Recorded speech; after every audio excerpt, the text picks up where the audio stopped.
Well, hello there, my teacher friends. Christina Whitlock here, your host and self-appointed anytime piano teacher friend. Today we continue the summertime conversation series on Beyond a Measure with the person that I call my favorite Instagram find of all time, Janna Williamson. Janna and I first connected on Instagram several years ago, and since then she has consistently moved up the ranks in my life and now holds a role as a treasured, real-life, actual friend. As far as piano teaching is concerned, Janna and I often feel as though we share a brain. It is quite rare that we don't find ourselves in lockstep agreement with one another on just about anything. In case you're not familiar with her work, Janna teaches an exclusive piano studio in the suburbs of Chicago, and she also shares her great love for intermediate piano teaching on her YouTube channel, which is simply found at Janna Williamson. Today, we are discussing the differences between proactive and reactive piano teaching. And I've got to tell you, friends, this is a good one. So, thanks for joining me for today's conversation with my thought partner of the week, Janna Williamson. Before I share my conversation with Janna today, I have to say this one thing.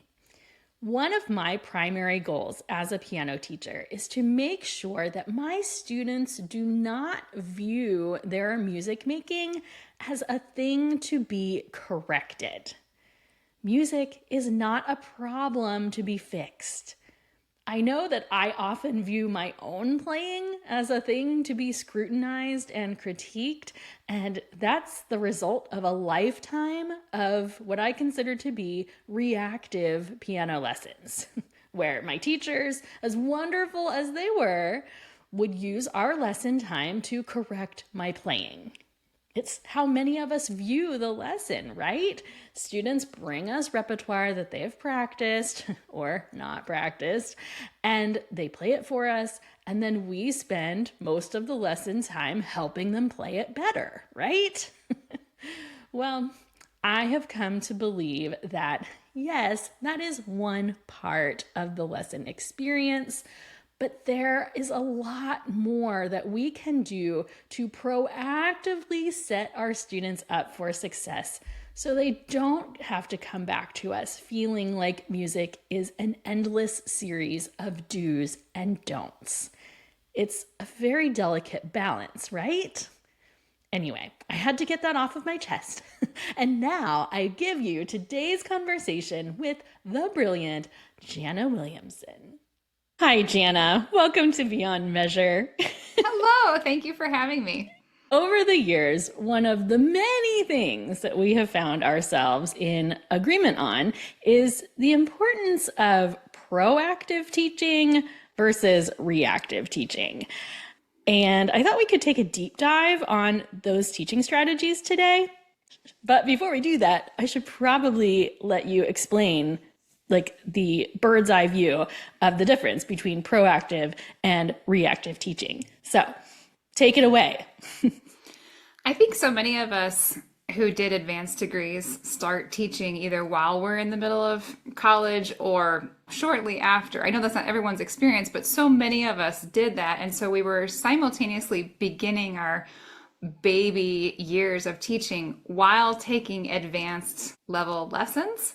Sure. And so many times those advanced level lessons were operated in a much more reactionary way. You brought the piece of repertoire that you were ready to play, or maybe two, to your lesson, and your teacher worked on the pieces at hand. And if you were in a collegiate program, you were taking your lessons, but you were also doing so much other music, like theory and history, that your teacher, your private teacher, was really responsible just in that moment for technique and repertoire. Sure. And you already had so much skill at that point. So many of us then in turn approach our teaching just like that, when in reality, teaching less experienced students, particularly beginners, late elementary, early intermediate, it's much more difficult to operate in that way and actually achieve the goals that you want to achieve and make for a smooth progression. I particularly think of my master's level teacher. He never told me what to do ever, as far as like what to work on. I had to come to him and say, so this semester I'm thinking that I'd like to play X, Y, and Z. And he'd be like, oh yeah, that's good. And then he might say, make sure you check the requirement on this. So it's just a very different mindset in those two worlds. When we are beginning teachers, we don't even know what we don't know, right? And so that applies to not only pedagogy and sequencing of all kinds of skills and repertoire, but also business practices. And so this is why we also find ourselves in interesting interpersonal situations frequently. If you haven't thought of all the implications of even a particular studio policy that might end up with interesting consequences. And so that's operating in a reactive way as well. So a lot of teachers know that a lot of my online content relates to intermediate teaching. And so as I was thinking about this question, I was thinking about specifically what would it look like to be a proactive teacher for intermediate students versus a reactive teacher. And at this level, proactive teaching would be knowing exactly what skills your student has and things that he or she can do in this moment, experiences that they've already had, as well as the next few things that you want them to experience, the goals that you have for them, the ways you want to grow. And that can be really, really practical, like you want them to learn 4 new major scales this year, or you want them to go on to the next exam level, or you want them to complete a repertoire book, or whatever. It could be like that, very, very practical, or it could be more nebulous, like over the next school year, you want them to learn to play more expressively, or you want them to have more varied repertoire experiences because you feel like they've been a little bit narrow in their experience. So as long as you have some sort of idea, whether it's very practical or a little bit more nebulous, as I said, you would then want to think about what repertoire you are giving them or offering them and how you're going to sequence some of those skills, such as new scales, new rhythm patterns, and approach that in a sequenced way and not, jump them over something and expect them to do something that they can't already do. Yeah, I think that it's so important that we think about where our students are going so that we don't set them up for experiences where they go home, they learn something one way, and then it comes back to us and we're just tasked with spending our entire lesson correcting every mistake they have made. Yes. I should have said on a very practical level, week by week, with an intermediate student, that means that you do spend quite a bit of time on a new piece of repertoire, highlighting certainly anything that's new or a skill that they are less familiar with, or a piece that you've taught that everyone messes up the rhythm in measure 5, or there's a tangly finger spot. That's probably the thing that I do the most. And some of that comes with experience, especially if you've taught the same repertoire many times or those types of pieces, what the pitfalls are going to be. But yes, spending that time in the lesson, working through it with them, having them try things, tapping and clapping, all that. Yeah, and also just listening. This has been definitely one of the biggest turnarounds in my teaching. Is I know I'm not alone in the fact that I grew up believing that if my teacher played a passage for me, that I would just copy her and I would never learn how to read it or how to play it on my own. And that puts students in these situations where all of a sudden they are playing something incorrectly, and then the corrections start almost immediately, instead of just giving them an idea of what that symbol is going to result in terms of sound, and helping build a foundation of success from there. And I just have to say, I have disproven that fear many times, that students who hear their music first can still learn to read. So I hope we can start to move past that mindset and embrace the importance of listening to repertoire and listening to passages in advance sometimes. Yeah. And I do think there are some students, certainly students with perfect pitch or with very, very good ears, who will rely on that if given the chance. But that's part of what we're talking about in that proactive teaching. Certainly around rhythm, I always come back to rhythm, you Mm-hmm. know, talking about the meter, talking about how the counts line up, writing in some counts, experiencing something in a form of movement, or using lyrics or anything, again, in that first lesson experience to draw their attention to it so that they aren't just relying on their ear, even though they may have heard it and it's an appealing piece or an appealing rhythm, it sounds syncopated or jazzy, whatever it is, they still have to have that break it down approach. It's both. We need to do both, experience it and break it down. Absolutely. And it comes down to knowing the student in front of you. Like you Yes. said, with your intermediate students, you have to take that assessment of what they know already and what their experiences have been and work appropriately forward. And Yes. that ends up being the same even with elementary students. Yep. So if we know that we have a student who is more inclined to pick up things by ear, then we know what we need to do. So when it comes to this idea of proactive versus reactive teaching, one of the things that blows my mind is how little this is actually discussed in piano teacher circles. And after doing more research, I did realize that it does seem that these terms are bandied about quite a bit for school teachers. I think in the realm of public education and classroom education, this idea of teaching proactively or reactively is definitely a lot more common to discuss. But I know for me, these terms were never expressly discussed during any of my university studies. And I'm really curious if that was your experience as well. I don't remember those terms ever being used. I don't know if that's the case. It's been a long time since I sat in an undergraduate college pedagogy class. Sure.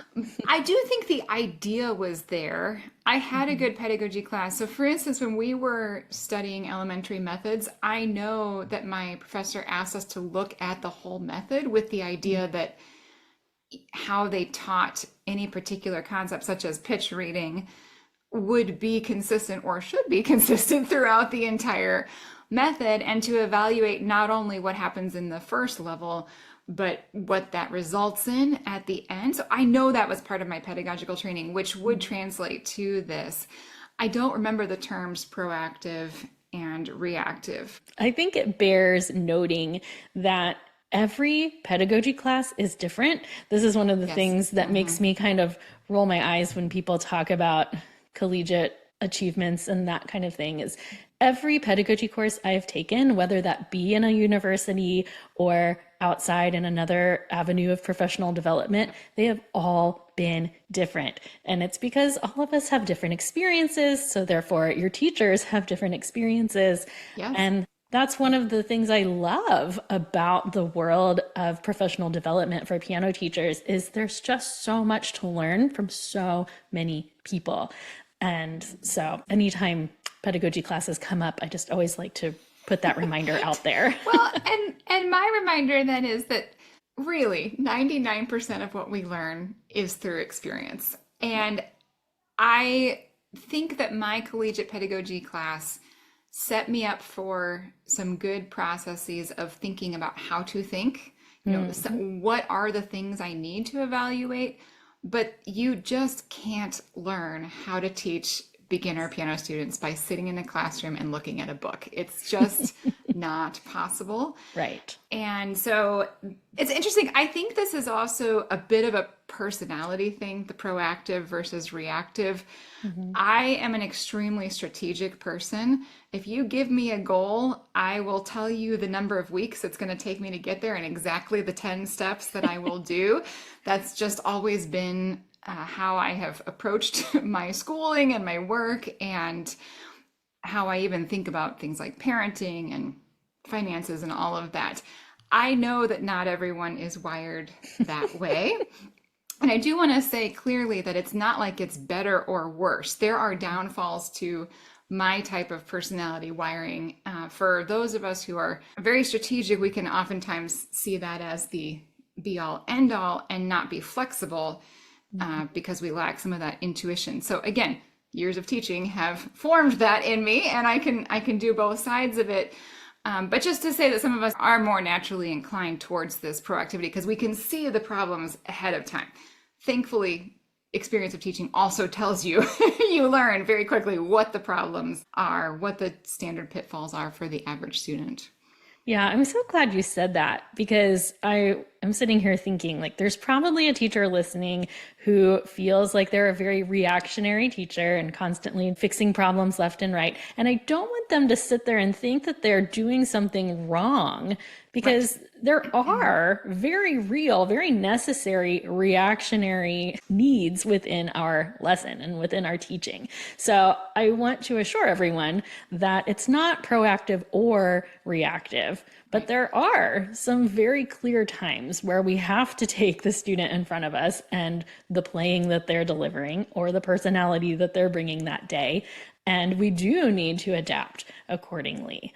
So when we talk about all of the ways that we can be proactive in our instruction, for instance, sequencing of materials, introducing tricky passages, all of those kinds of things, what do you think are some of the things that we do need to be very highly attuned in the moment? I'll give you one that's like a little more negative and then one that's positive. So the negative side is pretty obvious. If a student comes in and they've obviously had a very difficult day or week, for whatever legitimate reason, the lesson plan is not the be all end all in that moment.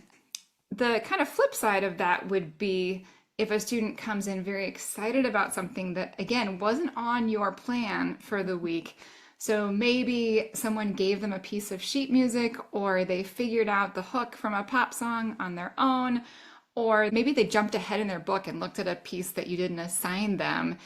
And in those moments, it's really important to go with it and acknowledge any kind of exciting work that they did on their own, and then also integrate it with what your plans are for them in this moment and talk about, oh yeah, that's in the same key as your sonatina that we were just working on, or any way that you can make the connections across the lesson to acknowledge what they've done and then also reorient back to what your current goals are.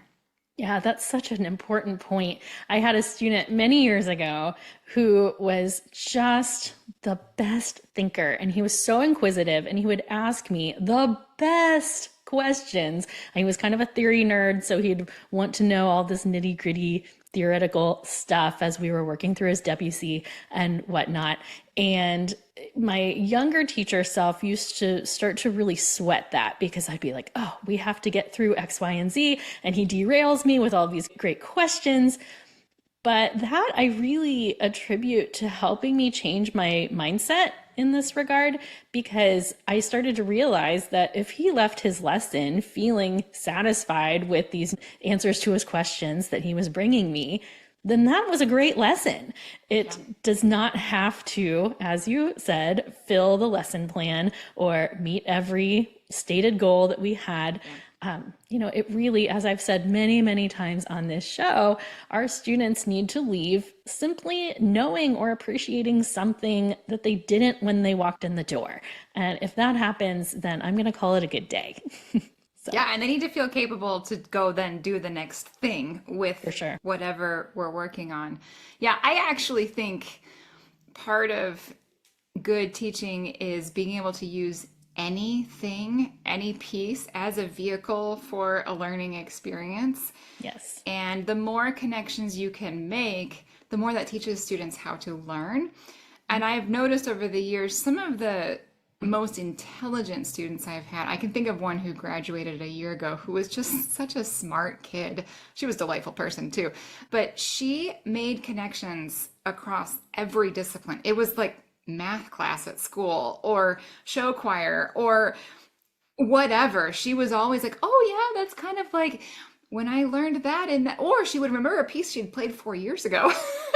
So, and that's such a easy student to teach because they're making those connections. Now, obviously not every student is like that, but we can learn how to make those connections. And then, yes, any lesson experience can be a vehicle for learning something, and it can inform something else that you want to do in the lesson. Absolutely. Well, I keep thinking that so much of our job, this is another thing that you and I agree on, is simply diagnosing what needs work done and also in what order. Because I always go back to Bob Duke and his book, Intelligent Music Teaching, where he reminds us that it doesn't matter what we teach if we don't know when to teach it, because sequencing is everything. And that becomes increasingly more important as our students move from the elementary stage into that intermediate stage. You and I are both passionate about teaching intermediate students. We agree that teachers often rush this stage of piano study.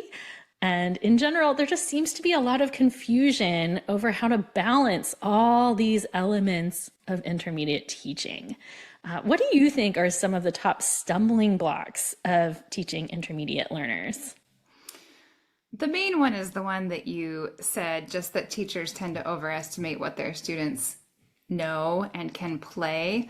And so the refrain I always say is when a student finishes a method like Piano Adventures, they are not ready to play the Pathétique or Clair de Lune. There is a really wide chasm as far as skill level goes and technique and all of that there. So that's the main thing that I see inexperienced teachers doing, is just overestimating what an intermediate student can do. The other thing here is that the intermediate repertoire is really where the rubber meets the road.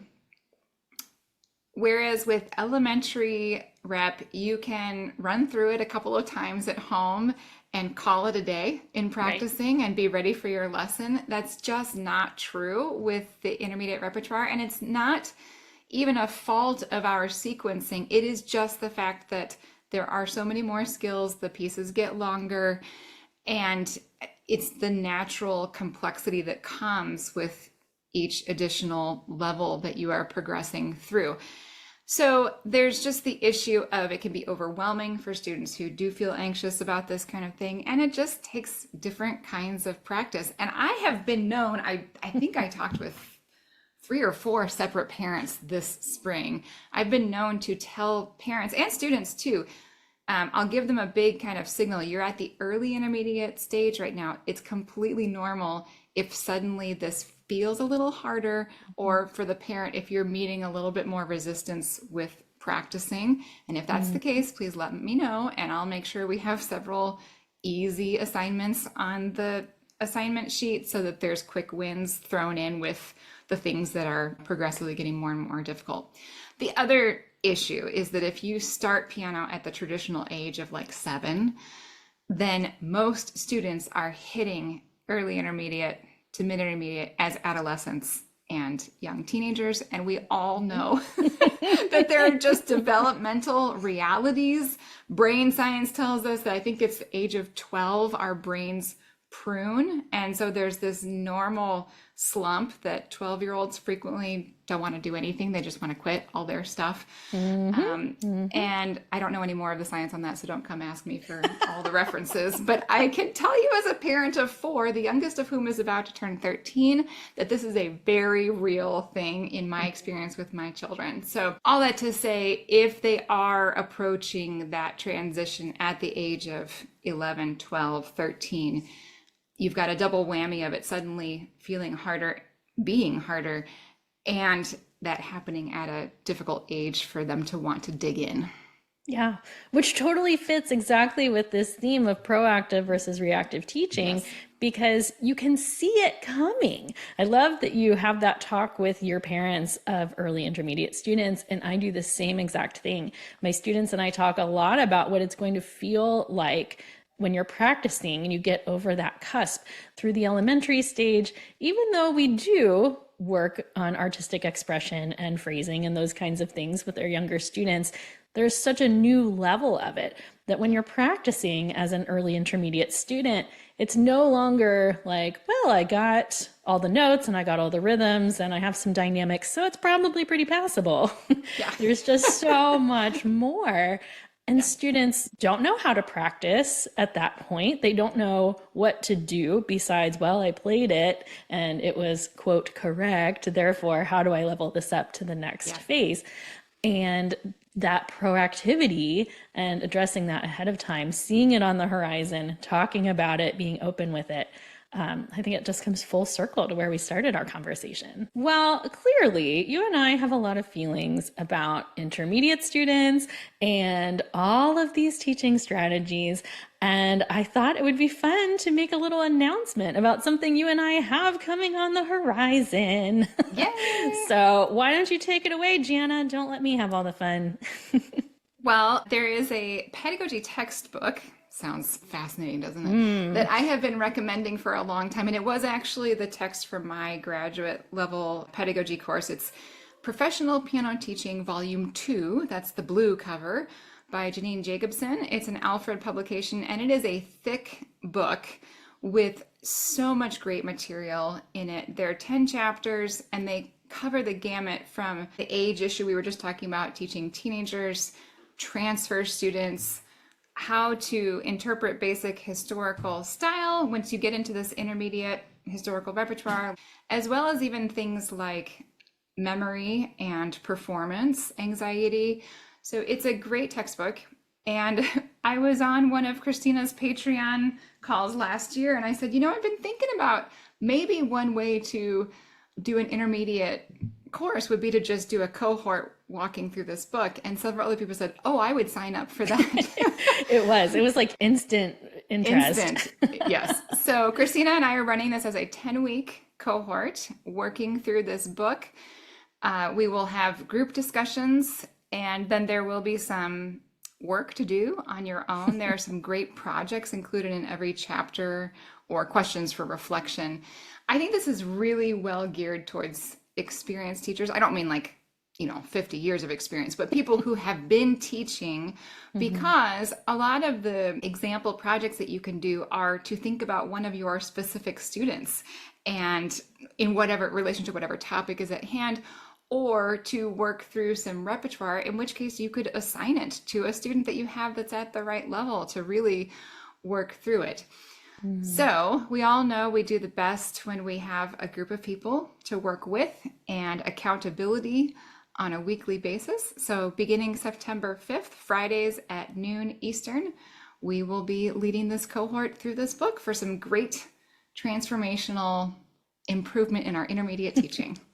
Yeah, I can't wait because even though obviously I'm co-leading the course, I know the material, but there's something about working through it together with other teachers. We've already had some sign up, and there are people I just can't wait to spend time digging through this material with.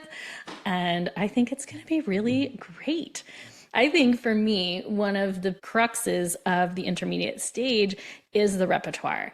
And yes. I know that teachers tend to not spend enough time in the intermediate repertoire or even enough time studying what's out there. Sometimes we make those leaps to the pathétique because we don't know all the pieces that actually lead up to it. And that's one of the aspects I'm most excited about in the course. Is it's a great overview of intermediate repertoire. And again, when you get a bunch of teachers together, we're all going to be able to share the things that work for us and the things that we've found. And I don't know, I guess everybody knows I love the piano repertoire. So I think I'm extra excited about that part. Oh, trust me, I love that part too. And if you're the type of person who likes a good chart, the book includes a lot of charts. I remember offhand a chart of Bartók's pedagogical music, a full listing. So there's things like that that are very practical, that are even referenced for further on. But yes, I love the intermediate repertoire. And actually one of the reasons I started all of my online content was because I felt like people were overlooking all of this wonderful repertoire that we have at our fingertips and that can provide incremental development for students. And oh, by the way, be satisfying to play along the way. Well, that's the thing, is the intermediate rep is so rich. Like there's so much great stuff. But my theory is that since so many of us that get to that level of playing are kind of goal-oriented, high-achieving personality types that we just can't wait to get to the bigger, quote, stuff. And so we do tend to breeze through that intermediate stage because we're so excited about that big, big, big piano repertoire. But actually, like, there's so much satisfaction to be found in playing that music. I love to sit and play it now because one of my big campaigns in piano teacher life is to help my students and other teachers realize that you don't have to be playing the hardest thing for it to be a great thing. Yeah. No, it's so true. And so many of the great historical masters who wrote intermediate, like Clementi, Kuhlau, Heller, Gurlitt, they were piano teachers. Yes, so they exactly. knew what their students needed to work on and develop. And they also, I'm sure, gave these pieces to their students and figured out what was appealing and what people liked playing, and then wrote more of it. Exactly. Well, and I think you and I both have such passion for, say, the Baroque and the classical era literature that a lot of teachers write off because they think their students aren't interested in it. And I'm just here to tell you, not every student is going to love playing Bach. I know. However, there are more of them out there than we often realize. We discount it a little too soon. Yeah. And that's why I think you and I are perfectly suited to lead this course, because while that's not the only thing that we'll be talking about, of course, no. it is a point of interest and a pain point, I think, for a lot of teachers. So yeah, I can sell a Bach piece to any student. It's the same idea as you can take anything, any part of a lesson, and it can become a learning experience. It's the same thing. I can take just about any piece of music and sell it to a student and make sure there's some sort of learning experience out of it. To finish up that topic, I will just say, I would much rather, hands down, any day of the week, hear an intermediate piece played well, played beautifully, played technically proficiently, than to hear a student who can't handle an advanced piece hack through it. Yes. And no contest. I do think that recitals are enjoyable when students are playing the repertoire that they can truly handle, and not just be able to get through, but to play expressively. And so that's one other big reason we need to know that intermediate repertoire. Absolutely. Again, this is kind of my own personal soapbox, but we think that when people listen to pianists play, that there's some like obvious grading system of, well, that's clearly harder than this. And we all know that there are pieces that sound more challenging than they are, and vice versa. Yes. And I don't know why we as the pianists get so wrapped up in that, because audiences in general are not grading who's playing the biggest piece. I think exactly what you just said. They know when something's done well and when something is emotionally effective. And that's really about it. Yeah. I just am really excited for this, Janna, and I'm so glad that we're doing this together. I think we all know that there are a wealth of opportunities for teachers to learn about teaching elementary students. Yeah. And I've toyed around with giving my own offering in that as well. But what does seem so extra appealing about this course is that there just aren't a wealth of intermediate related courses out there to take. So here we go, Janna. It's going to be a good time. So I'll just direct everyone to the link in the show notes if you're interested in learning more about this cohort. Again, we begin in September. And it's 2 masterminds here for one great course. Besides the cohort, Janna, why don't you tell everyone where they can find you and what you're up to these days? Well, most of my content is on YouTube, and my YouTube channel is just my name, Janna Williamson, and that's 2 N's in Janna. Most of the videos on there, which I counted the other day, I think I am up to 73 pieces. I'm not looking at it right now, but I have 10 to 15 minute videos on individual pieces, and most of them are from the intermediate historical repertoire. There's a few late elementary and a few early advanced, like Claire de Lune is on there. But I take a piece and I just talk through what the main concerns, the main teaching points would be, as well as give practice tips. And from my years of teaching, the main pitfalls and things that you're going to want to proactively teach the next time you open that Kula Asana, Tina, so that your student can go home feeling capable and come back with an effective week of practice. I have a few other videos on there, but that's the main thing. My website is just jannawilliamson.com, but YouTube is the easiest way to find me. Thank you. So to close us out, do you think you could offer us up a quick toast to the profession? I would be happy to. Cheers to our intermediate students. May we proactively plan for amazing lessons with them while also teaching the individual on the bench. Hear, hear. Hear, hear. Oh, thank you, Janna. You're welcome. Thank you for having me. Okay, friends, there is exciting stuff on the horizon. I really have two big announcements for you today. First of all, as we just said a few minutes ago, Janna and I are team teaching a cohort this fall based on the intermediate stage of teaching. This one is personal for me because I am a byproduct of teachers who let me push my way through the intermediate stage into repertoire that I was simply not ready for. It's a part of my story with a long-lasting impact, and I get it. I was motivated and I was very convincing, but I didn't know what I was skipping over.